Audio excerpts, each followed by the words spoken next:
Welcome back to Love Your Channel, where we talk to YouTubers and get their tips and advice that you can use when starting or growing your own channel. We're talking about cars today. My guest is a serious car enthusiast, and he uses YouTube to share his passion with the world in the form of reviews of cars, discussions about car culture, commentary on cars, even talking about video games about cars. Maybe you see a theme here. Yeah. His name is Marco, and he's joining me all the way from Skopje in Macedonia. You did not see that coming, did you? I know you didn't. The name of the channel is Korrmotive. First of all, let's say hello to Marco. And Marco, I'll jump right in and give you the first question that everybody gets at the beginning here on Love Your Channel, which is, let's say you meet somebody who learns that you have a YouTube channel. They ask you what it's all about. How do you answer? First of all, hello. Thank you for having me here. The way I would describe my channel really is if you want to know about cars and sometimes a little more niche discussions, niche reviews, and that kind of thing, then you've come to the right place. And it's all done in a less scripted, less sort of tight, controlled format. It's more relaxed and human, if you will. I will get more into that later, but that's basically what I would say. So, a guy talking about cars. A guy talking about cars. Actually, yeah, that is a pretty fair description of your channel. Exactly. Yeah, we're going to learn more about that. So before we learn more about your channel, tell us something about yourself, what you're all about when you're not thinking about cars, talking about cars, making videos about cars. What keeps you busy? Well, that doesn't happen very often, but I am 23. I'm still in college. I'm studying psychology. That's going to be my BA very soon, hopefully. And I'm also, I wouldn't say my background, but I work as a freelance editor for an for a automotive tool tech publication. And aside from cars, I do have a lot of other minor hobbies. I'm really into technology, try to keep up to date with the latest technology related stuff. And I love photography as well. I've mentioned this in my videos that I am a automotive photographer as well. And cars take up a lot of my time in terms of hobbies and work, but I do also get into the occasional other minor things. I love traveling. I'm getting into traveling a lot more now because I'm at that sort of age. And photography, which I mentioned before, video, obviously, that's like the main thing, but like in general, old technology is a big part. Retro video games, some of them. It's all very tech and cars related. I collect Hot Wheels as well, like most car enthusiasts, let's be honest. And that's the kind of thing that keeps me busy when I'm not, behind the computer editing these videos and what have you. So have cars been a lifelong passion or something that came along later, or what took you in that direction? Absolutely, cars have been a lifelong passion for me. I am a third generation car enthusiast. It started with my grandpa.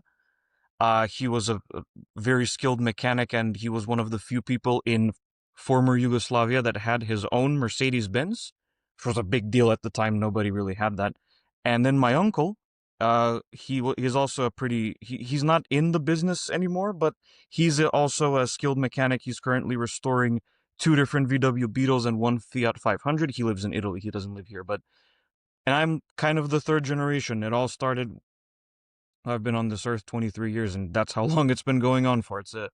I'm just very glad and grateful that I was able. I just knocked my ring light.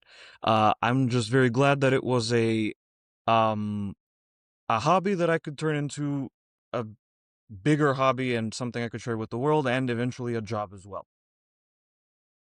No, I don't think you will mind me sharing this because you mentioned it on your channel several times. You, personally, your own car, you drive what I would say is a normal car for normal people. Is that fair to say? It wasn't when it was new, but nowadays, in a way, yes. Okay, let me tell you why I'm asking this, because I want to dive into cars a little bit more before we turn to your YouTube channel. So a few years ago, I'll skip most of the background here, but a few years ago, I had a rental car. It was a BMW X5. You know what that is. Of course. And I'm driving it on the highway, and I'm thinking, oh my God, this is an amazing car. I mean, compared to what I normally drive, right? BMW X5. Now, this is a great car, by no means the best car ever, but a very nice car, right? And so that was the first time I had this feeling that, I discovered that there was a world of cars out there that were much better than what I was used to. And so I mention this as a kind of background for my next question for you. Knowing what you know about cars, especially like, really nice high-end cars, is it difficult for you driving around Skopje in your regular car for regular people? Is it difficult for you to know that there are so many nicer, more amazing cars on the road than what you have? Uh, Not really, because that's something that's happened recently ever since I became an adult, which wasn't that long ago. But yeah, supercars and luxury cars are great in that, but it comes to a point where you have to think about the downsides of owning such vehicles, which include, parking away from normal parking spots in case someone dings the door. Incredibly expensive maintenance that nobody, even if you can afford it, why would you do that? And there's also the fuel consumption and the fact that this would never be a personal concern of mine, but when you drive them and put miles on them, the value goes down, and you get to a point where you realize, like, yeah, supercars are cool and that, but do I really want to deal with this every day? Most supercar owners don't. They just stock them away in garages and don't drive them ever. But it's kind of like you learn to appreciate what your own car has. So my car is by no. I actually own two different cars right now. Okay, that's not true. I own four different cars right now, but it's a long Okay, story. tell the truth, Marco. Tell the truth. 4 cars. Okay. There's four of them, yes. It's a long story. I've only made a video about one of them. Haven't gotten around to the others, but my main kind of everyday car, it's split between a Volkswagen Up, which is like a little tiny city car, and a second generation Lexus IS. And because I deal with all these new cars all the time that have all of the latest safety systems and no climate controls inside, you have to use the screen for everything, and the light signatures, the headlights blink and do these dances when you unlock the doors. And then you get back into your own car. My Lexus is a 2009 model, and you're like, wow, things used to be much simpler. And So nice cars. Sorry to interrupt, but nice cars, nice to own, nice to play with, nice as a toy, but sorry, nice to drive, I should say. Nice to drive, but not so nice to own. Is that fair? I've never owned one, so I don't think it would be fair to say that it is difficult to own. But you see, that's also not entirely true, because I own a Citroen C6, and a Citroen C6 has been described by all of my local mechanics as the Rolls-Royce of Citroen. So yes, I am qualified to say that owning an exotic car seems like a cool idea, but if the previous owner hasn't taken care of it, it's not cool in the slightest. All right. But okay, but still, when you're driving any one of your 4 cars around town, Mm-hmm. again, knowing what you know as an automotive journalist and having this passion for cars, when you're stuck in traffic, let's say, looking around at the cars next to you, in front of you, and whatnot, are you constantly analyzing them and thinking about what they are, or can you turn off that part of your brain and just ignore the fact that you're surrounded by cars? I like this question. It depends on the type of car that it is. If it's something that I'm personally interested in and would like to own, then the analysis is happening constantly. But if it's something, regular traffic like a Mark V Golf, which I used to own as well, then, it's not that big of a deal. Like, oh, a Mark V Golf, cool. I see at least 20 of them on a daily basis. So it depends on the type of car that it is, because my taste in cars is a little bit different than I would say a lot of people. Let me ask about the Macedonian angle here. I can't let this pass by. I don't get a chance to talk to too many people from Macedonia, and for a lot of people watching this might be their first exposure to an automotive journalist from Macedonia. So let me ask you about the Macedonian angle, let's call it. Does that work for you or work against you? Or it could be both, of course. In the context of your work as an automotive journalist, I mean, on the one hand, it could work for you. Maybe it's easier to get press cars, and you can explain what a press car is. Maybe you have easier access. Maybe it works against you because, I don't know, kind of overlooked by some of the big players in the automotive market. What's your take on that? Well, you see, the YouTube channel here is separate from the Macedonian website that I have, which also features the same cars that I post on here for the most part. But around here, English language content doesn't really fly. That's why I created, partly because of my passion for photography, but also because I wanted to have Macedonian language content in order to get access to these press cars, and it turned out to be a blessing because eventually the way this started a couple of years ago is I had the big idea to make videos in English on the same channel like I do now, but have subtitles in Macedonian. And eventually, I realized that that's not going to happen.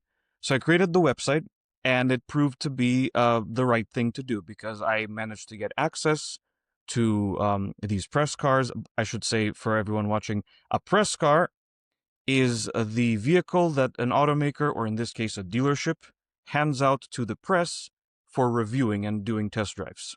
Now, oftentimes, because it's a dealership, the demo vehicle for clients and the press car is, in fact, the same vehicle.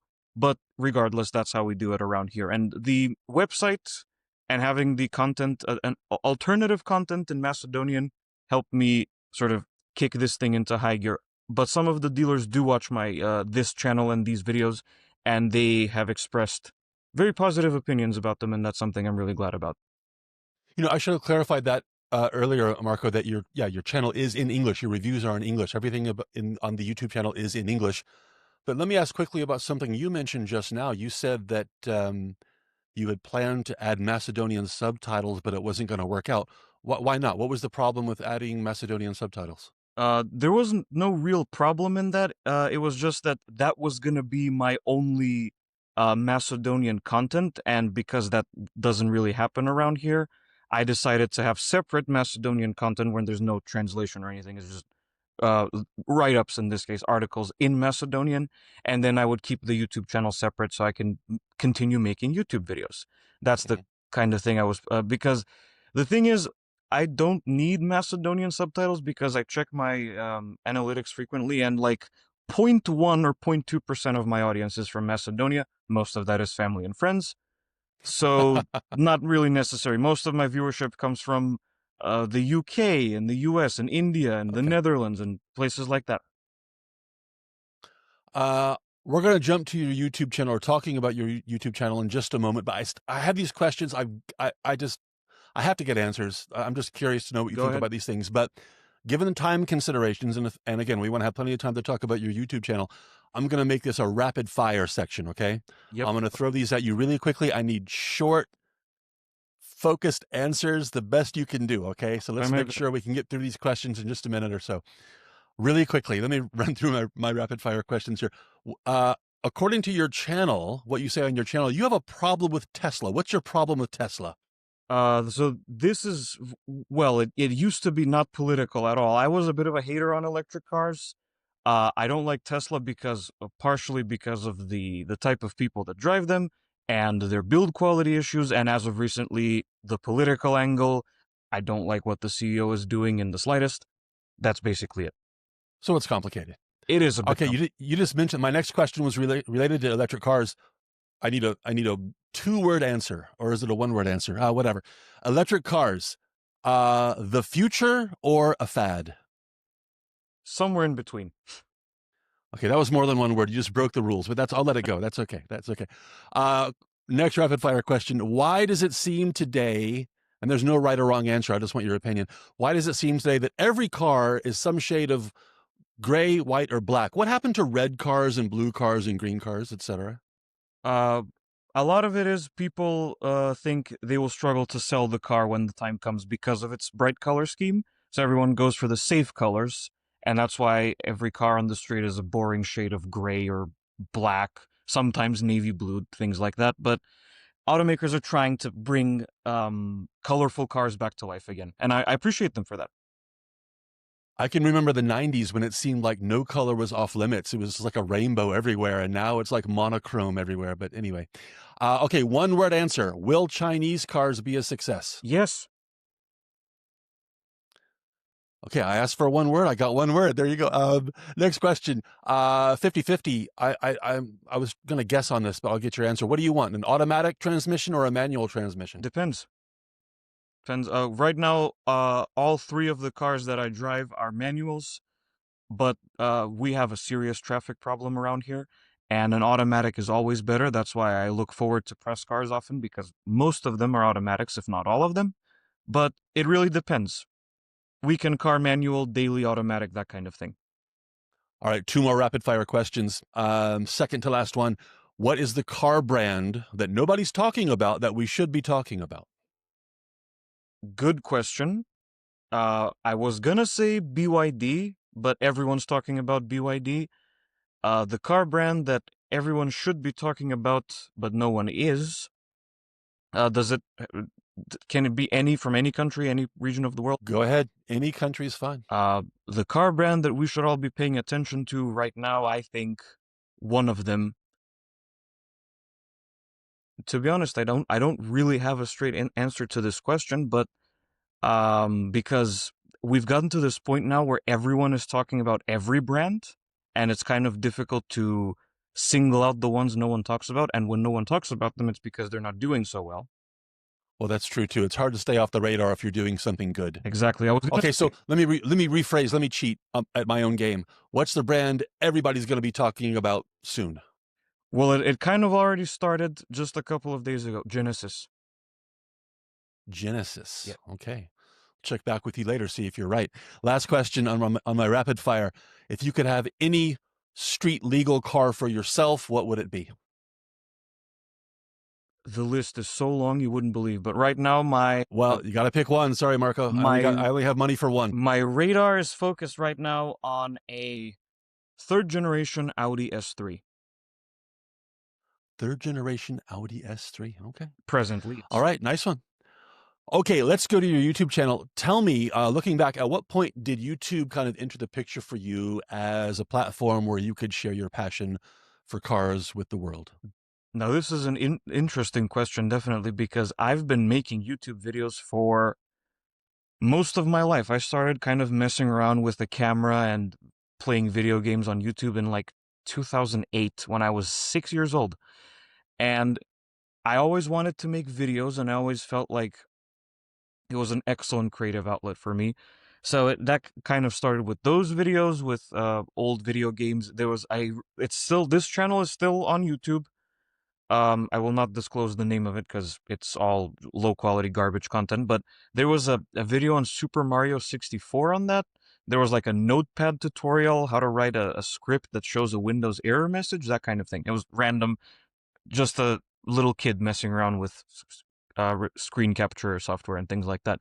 Then I started making videos on 1:64 scale diecast, like Hot Wheels and cars and Muscle Machines, if you've heard of those. That was a long-running channel. It lasted all the way to 2015, and then I deleted it for a bunch of stupid reasons.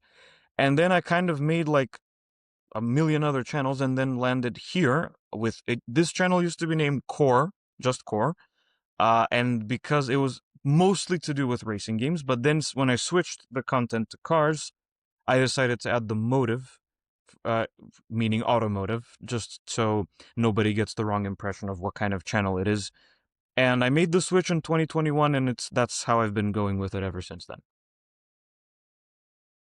Let me take this chance to remind everybody that Love Your Channel has a podcast version now, audio-only version, if that's a better platform for you. Make sure you check us out on Spotify, on Apple Podcast, on Amazon Music. Links in the description below, of course. You can also check out our Substack. If you're more of the reading type, or if you just can't get enough of Love Your Channel, we have a Substack where you'll find text versions, text summaries of all of our conversations, including my conversation with Marco, along with other tips and advice that you can use to start or grow your other YouTube channel. Again, all links in the description, of course. Okay, Marco, this is the part where I tell you 3 things that I love about your channel. I'm going to go through the list, and I'll have a takeaway for each item, for a takeaway for people who are just starting a channel or growing a channel. We'll stop after each item on the list to get your feedback. This is the easy part for you. You just have to relax and listen to how great your channel is. I'll start with the first thing I love about your channel, which is the evolution of your channel. You know, when I look back at the history of your videos, I can see at least 3 different versions, 3 different histories, 3 different identities, 3 different looks. And in just a minute, I'll ask you about how and why that happened. But I suspect it was because you were growing as a creator. You thought of a new approach for your content. In fact, I can see at least one explicit reset or relaunch there, where you tell viewers that, okay, starting now, things are going to be different. And I like that because it says that you were not locked into any one formula, any one concept, that you were flexible and willing to change. And again, we'll get your take on that in just a moment. The takeaway here is that as a creator on YouTube, you can do what you want, and you should always be open to changing your approach if you think a reset would be good for your audience or good for you as a creator. You get inspired all the time by other creators, or you see something that gives you an idea, and you think maybe changing the way you do things or changing your message is, it's the right way to go. There's no one there's no one way to do everything, and there's no rule that says once you establish some kind of identity on YouTube that you can't change. And so experiment, try different things, and this is your channel. Do what you want. So Marco, there was no question in there, but just pretend there was, and run with it and tell us something about the evolution of your channel and how and why it changed over the years. It's a pretty, so it's not like a one-sided answer, so to say. When I started the channel in November of 2017, the channel just turned 8 years old. Yeah, 8 years old. I'm not very good with math, but when I started the channel, I was 15. And when you're 15 and a car enthusiast, the most important thing in the world is racing games. And you probably have seen that some of the videos are unlisted now because that's all pre-reset, so to say, but the most important thing in the world when you're a 15-year-old dude in high school and you're a car enthusiast is racing games, because you can't have your license yet, that's what you do. And I was also a huge fan of designing cars in these racing games that I used to play, like Need for Speed Payback. That first video is on that game, so on and so forth. And as well as you said that very well, growing as a creator, but also growing as a person. And I've always been open to trying new things, and I used to be of the opinion that everything must be with a strict formula, and you have to have a script for everything and be precise. And then I decided, especially in the modern day of AI, no, you can do whatever you want, and it pays to be yourself and be authentic and make mistakes and show those mistakes, because people will appreciate you for being human. It's not a detriment to your knowledge or expertise in the field. With all respect to your earlier content, I think the current version of your channel is the best one. And I think you kind of found your groove. I mean, just looking at your thumbnails alone, there's a consistency, there's a professionalism. I think you found your focus. You're mostly on car reviews. No, not only you have some commentary and some other things. You still get your video games in there, sometimes, but you're mostly about reviews now.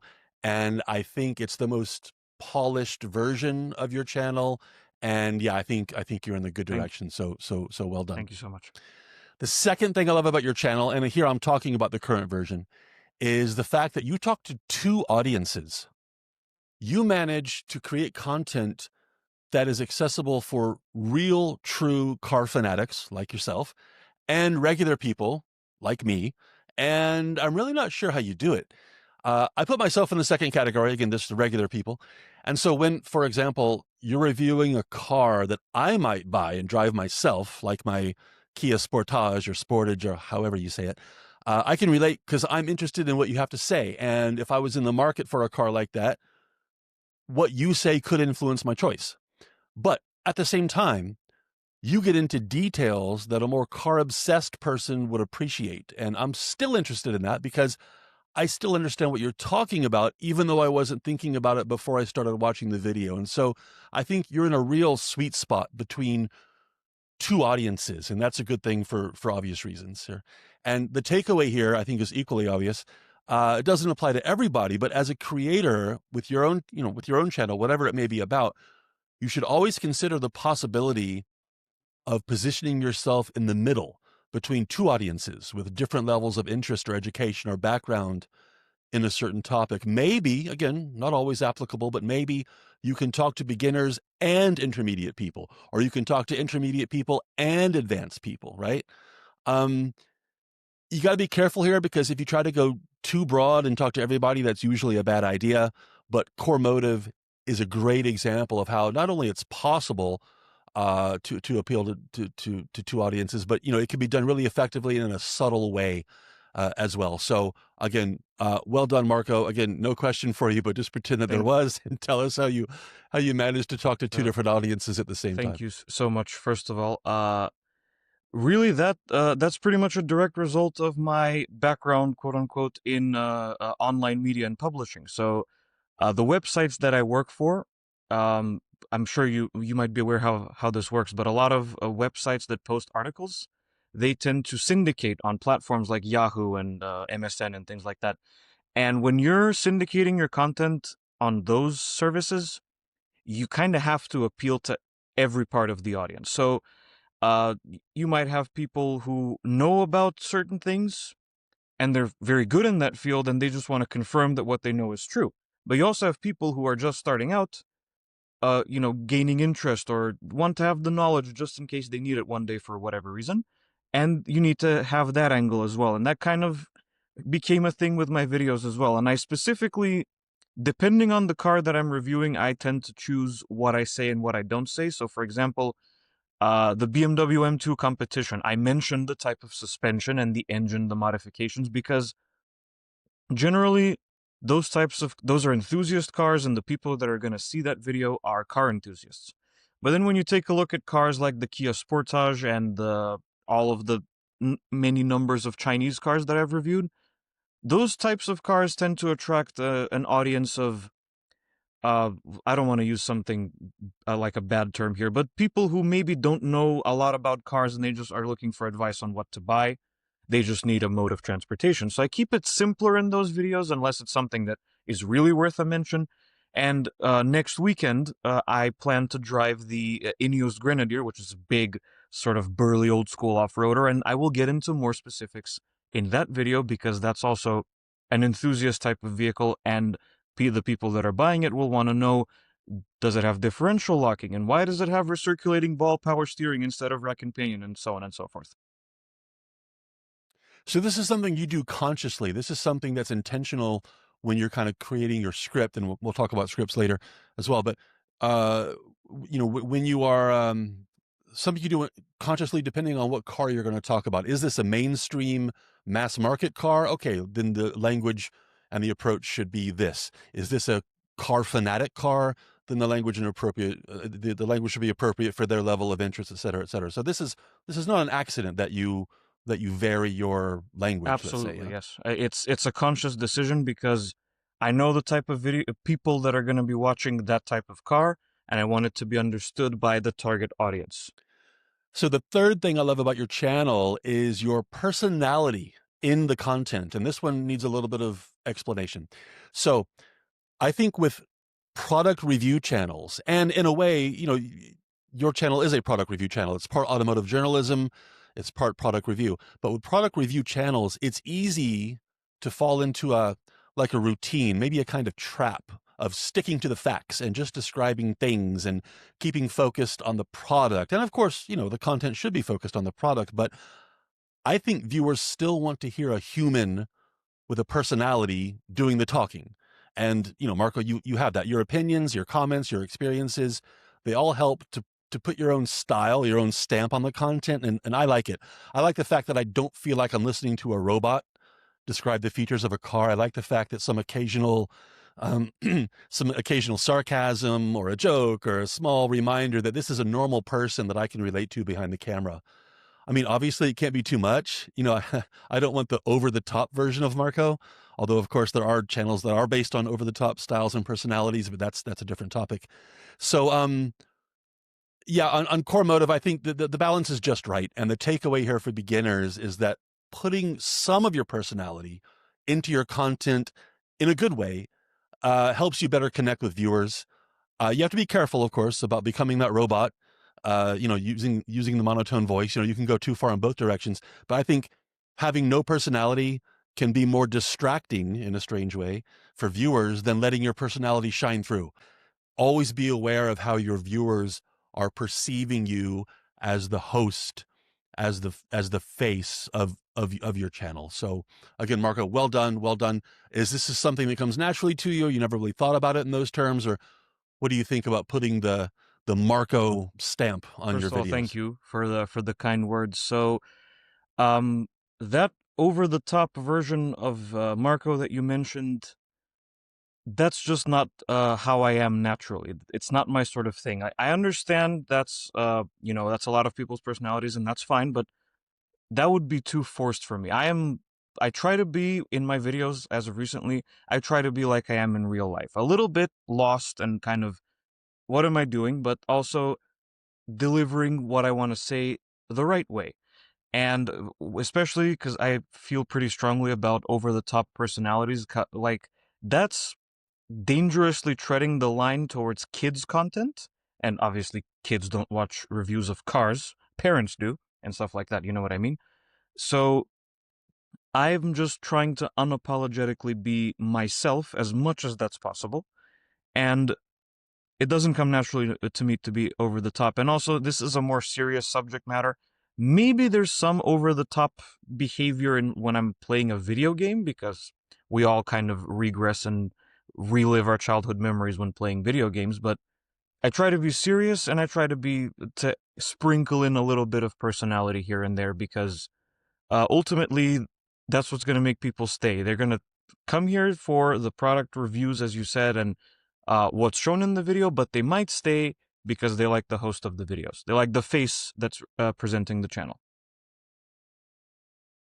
Let's move on to some other questions about your channel here. You use a lot of B-roll footage, footage of the car driving around, and it's all high quality professional footage. Is this made available by the car manufacturer as part of a press kit, or where do you get this No, footage not at from? all. So, I assume you're referring to the videos where it's just commentary, where I'm not appearing on screen or anything, not the reviews. Mostly, yes, That's yes, yes. available on the manufacturer's website for editorial use, so you can download the files. They're usually big, like at least 500 megabyte files, sometimes less. And I just put that in the background because that kind of started a little while ago when I didn't really have the most robust setup. And also because, as you can probably tell, my backgrounds are incredibly boring, and this ring light is the best lighting solution that I have right now. So I feel as though it's a better idea to people can see a car in the background, and also because I want the video to be a good format for people doing chores around the house. So they'll put on headphones and they'll just listen. They don't have to necessarily look at the screen. But I do want to experiment with the vlogging format. So stick the camera on like a suction cup mount in the car and just drive around and ramble about whatever it may be. You mentioned your camera. Normally I ask my guests about their tech stacks, the hardware and software they use to make everything happen. You do something that I have not seen anywhere else. You put your tech stack in your video descriptions. You tell everybody what you're using. I've never seen that. I find that really interesting. And I was pleased to see that you and I have the same phone. Here's mine, the iPhone 13. That's what you use Yep.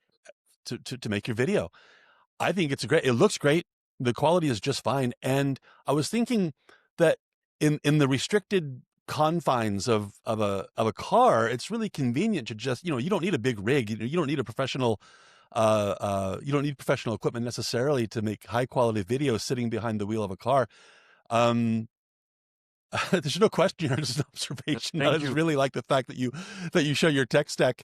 Is there anything else in the tech stack that you don't share? Like, what do you use to make thumbnails, for example, or anything else? Editing software, other tools that you use to make I your do final believe final versions so. that you I upload. try to keep all that stuff in the channel's about section. I don't use my phone anymore to film the car since September. I started using a little DJI action camera. That was only meant for like the POV driving clips, but then I realized this thing is fine enough to use as like the main camera since I don't have my DSLR for photography is really bad at video, so I just skipped using that altogether. But the stuff I use, it's just about everything is in the about section. So I use the DJI action camera, the for those who are interested, the Osmo Action 5 Pro.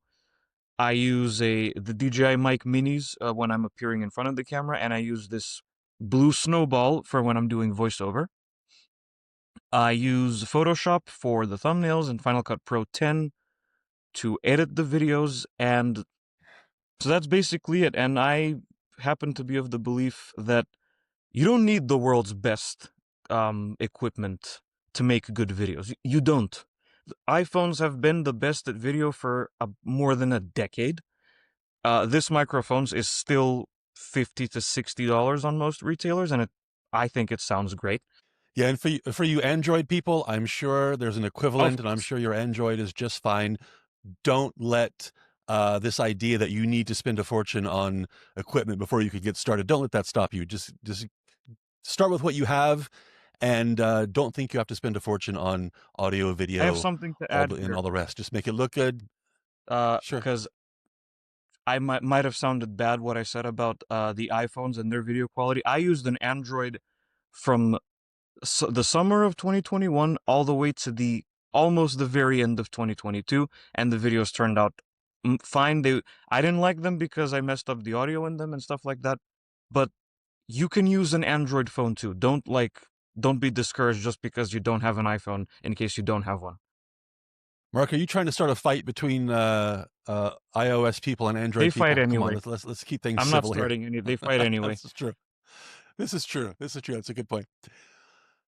Let me ask you about your editing process. I know it depends on the kind of video, but let's say it's a review video. Once you have your raw footage, how much time do you need to put everything together? Well, if we remove distractions and other things that need to be done during the day, I can have a pretty much complete review in about 3 hours, so to say.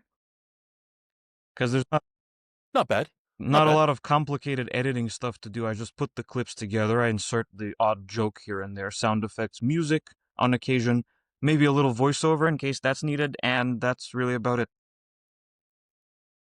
What kind of learning curve did you have? In other words, if you compare your process today to the way it was 6 months ago or a year ago, have you really streamlined the process? Did you learn a lot, or was it kind of easy from the beginning, or how was your experience with that? So because I've only been using Final Cut for like almost 3 years to the dot, pretty much actually. I most of my life I used the Sony Vegas, and it was a pile of crap. Excuse my language. And I've been using Final Cut for 3 years, and I realized that there's a lot of cool stuff you can do with Final Cut, but I only learned the basics since that's pretty much all I need. Although, maybe down the line, if I upgrade to a proper camera, I might do some more interesting stuff like proper color grading and things like that. But for now, the basic feature set of Final Cut gets the job done more than well enough. How much of a prepared script do you start with? I know it depends on the kind of video, probably a commentary video versus a review video, maybe, but how much of a script do you start with, and how much time do you spend on putting that together? So, I don't know if you're going to believe the answer, but I don't have a script at all for anything. Everything you see in these videos from at least late 2023 is 100% ad-libbed. I might do a little thing with notes to remember what I want to say, but otherwise I skip all of the scripting completely, entirely. How about advice? Let's switch to advice. As someone who's been doing this for 6 or 7 years now, more than 200 videos to your name at this point, I think, as we're talking today. As we discussed, the channel has gone through several incarnations. What would you say to somebody starting out now who's maybe just starting a channel, trying to grow a channel? How about some tips and advice for Well, them? to be honest, there's like thousands of pieces of advice I can give here, but the main bit of advice that I would like to give to people is, first of all, be yourself. I cannot stress how important that is. That's always been the case, but especially now with AI and the fact that AI can make really terrible, but they can still make videos, sort of convincing ones. Be yourself, inject your personality into the videos. Don't be afraid if you make mistakes. Even experts in any sort of field whatsoever, they can make mistakes too. Even if you leave it in the final edit, like I still do to this very day, just add a little text on the screen correcting yourself in case you found out more information. And it's fine if you show your mistakes occasionally, because that doesn't mean you lost your skill. It just means you're human and you make mistakes, and people will appreciate that. It makes you relatable. Something I see often with like cooking channels, for example, because I watch a lot of those as well. When somebody says, "Oh, I didn't have this ingredient, so replaced it with something else," and so on, people in the comments are like, "That's relatable. That's what we're like too." And another thing is, as because something really concerning that I saw recently is that at least 70% of tweens and early teenagers want to be YouTubers full time. Don't. Just don't do it.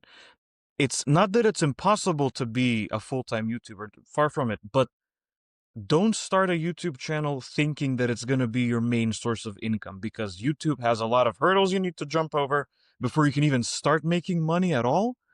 And starting YouTube as a hobby always turns out to be the best option, because if your content is good and if enough people see it, then, eventually the money and all of that will start to knock at your door. But keep your day job and do YouTube as a hobby and see what happens. That's like the main 3 bits of advice I would give to people starting out. Keep your day job. I like that. I like that. Kind of rewinding to what you said about authenticity and, be yourself. I mean, I know it's the ultimate cliche. I know, but it's true. I mean, super polished, super professional video will always have its place. And yes, it will always get attention, and maybe deservedly so. But yeah, I agree with you when you say that people kind of they connect, they respond to authenticity. Just, another regular person like them who has a camera, who's sharing their thoughts or experiences about this or that. And even if it comes with flaws and little, imperfections, there's nothing wrong with that. Yeah, nothing wrong with that for sure. And yeah, keep your day job. Yeah, I like that. How about the future of Korrmotive? Looking forward, any particular goals in mind in terms of, I don't know, monetization, subscriber counts, going in a new direction, new opportunities? I want to film more privately owned cars, because, like the M2 that I mentioned before, because there's a lot of cool stuff that's waiting to be reviewed and filmed. And in those videos, I can um, like, truly get into interesting stories about the car, and maybe the owner can be featured if they want to be in there. Different things like that. And with older cars, there's also a lot of a Nice. lot of merit in reviewing older cars and stuff. But also, that's in terms of like goals and stuff. That's really about it. I know I said my DJI action camera is doing its job as the main camera right now, but I want to upgrade my DSLR, so that'll become the new video camera. And that's really about it. Otherwise, I'll just keep pushing, making videos, and see how it goes from there. You say you're going to keep making videos. Given what you said about, keeping your day job and being realistic about financial expectations from YouTube, given that you have other things going on in your life, going to school, work, and just, life generally, what what keeps you coming back to YouTube? What's your motivation? What's the reward you get, let's say? What's the reward you get from continuing to create videos for your channel? That's a great question.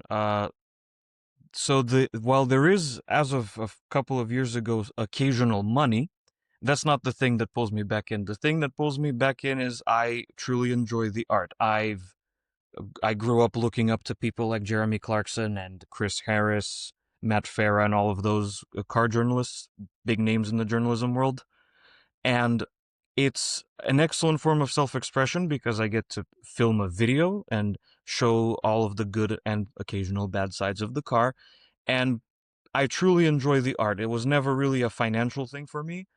I just love sharing my thoughts with the world and starting discussion and meeting new car enthusiasts all over the world, and sharing my knowledge to somebody who might need to acquire new knowledge, if that makes sense.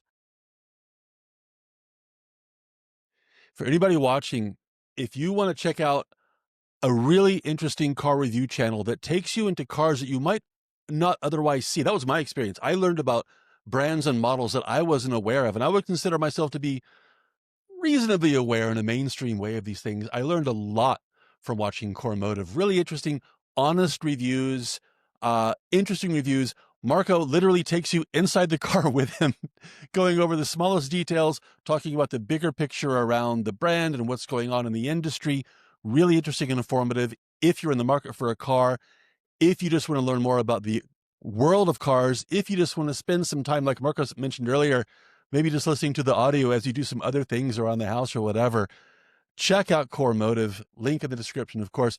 Marco, thanks so much for joining us all the way from Macedonia, and best of luck in the Thank future you with the for channel. having me. And one other thing, just before we end this off, there will be videos on the Burnout series as well. I read your email. I read that part. There will be videos on Burnout. In the email I sent to Marco, I was kind of joking about the fact that he talks about Need for Speed. He talks about maybe Gran Turismo or Forza.